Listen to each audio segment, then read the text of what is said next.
In the dense forests and sprawling deserts of one U.S. state, something unusual is happening. Hidden from public view, far beyond the reach of tourists or hikers, wild animals are being captured, tagged, injected, and even genetically tracked. Some of these experiments are hailed as cutting-edge science, designed to save species on the brink of extinction. Others are raising questions, protests, and ethical alarms.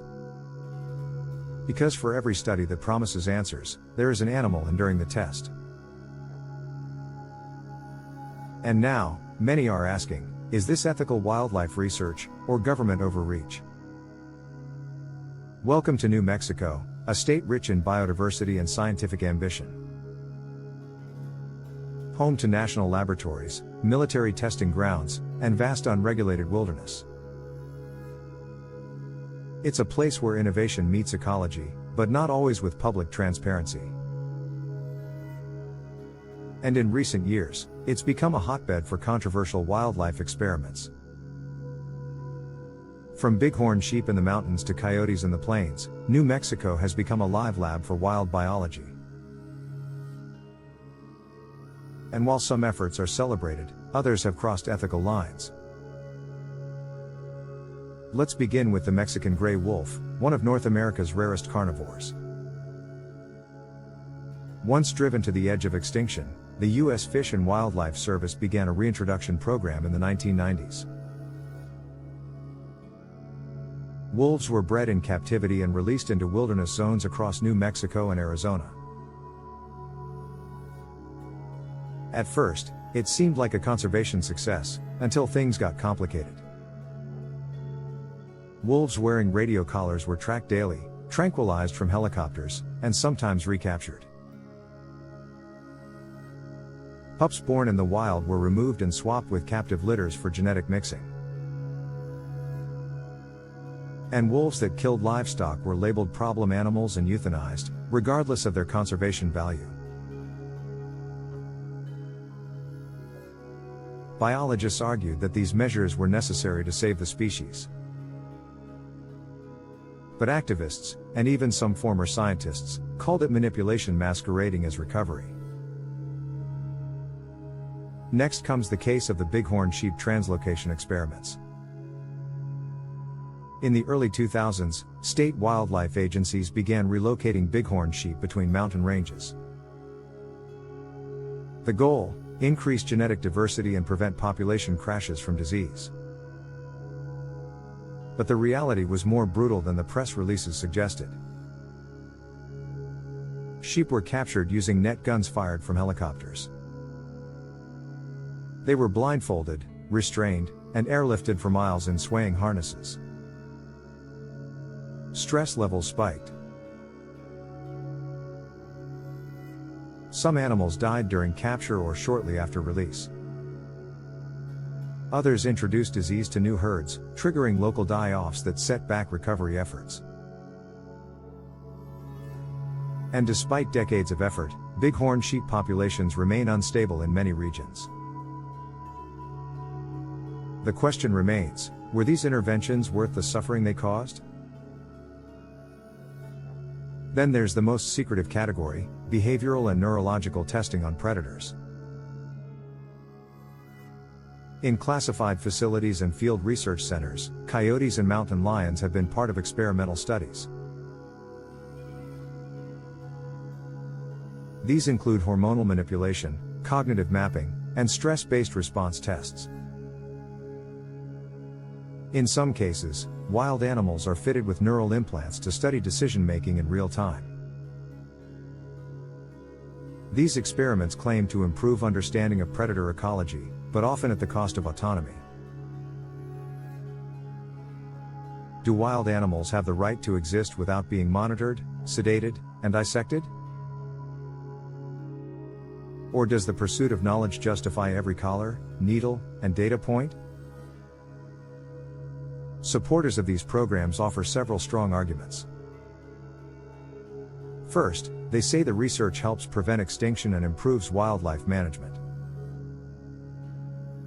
Understanding how animals move, think, and interact helps predict responses to climate change.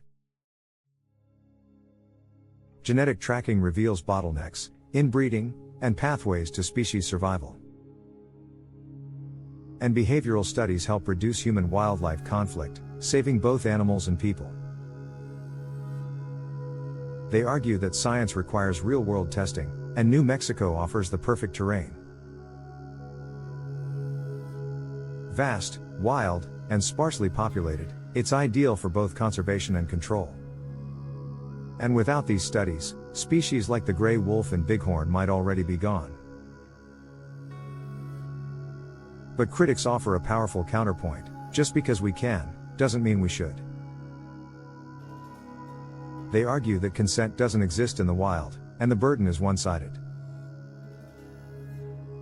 Animals cannot opt in. They cannot understand the purpose of their pain. Some are permanently stressed by tagging, recapture, and helicopter pursuit. Others die in the process, classified as acceptable losses in field reports. They ask, are we saving animals, or building test subjects for academic papers? Ethical concerns also arise from the lack of transparency. Many studies are conducted without public oversight or full environmental review. Private landowners are sometimes offered financial incentives to host experimental animals. Military-linked institutions operate their own wildlife programs with minimal civilian input. And when something goes wrong, accountability is often slow, or non-existent. So where do we draw the line between science and sanctity? Between studying life, and respecting it? Is a tracking collar a tool of learning, or a symbol of domination? If a wolf is bred in captivity, tracked from birth, manipulated for data, and killed for policy, was it ever truly wild? Or just a statistic wrapped in fur? Ethicists suggest applying the 3 R's of humane research: replacement, reduction, and refinement. Replace invasive methods with non-invasive ones. Reduce the number of animals used. Refine practices to minimize suffering wherever possible. But some say we need a 4th R, respect. Not just for species, but for the autonomy of individual animals. A wild creature is not a lab rat with fur. It is not a barcode on 4 legs. It is a being with instincts, stress responses, and a right to roam free. So is New Mexico's wildlife experimentation ethical? The answer depends on who you ask, and how much you're willing to weigh science against suffering. There is no doubt that some research saves species and prevents greater harm. But there is also no doubt that animals are being subjected to intense, sometimes unnecessary trauma. And in the race to protect nature, we may be forgetting to protect the wildness within it. Because if the cost of saving a species is turning it into a living lab experiment, we may have already lost what we set out to protect.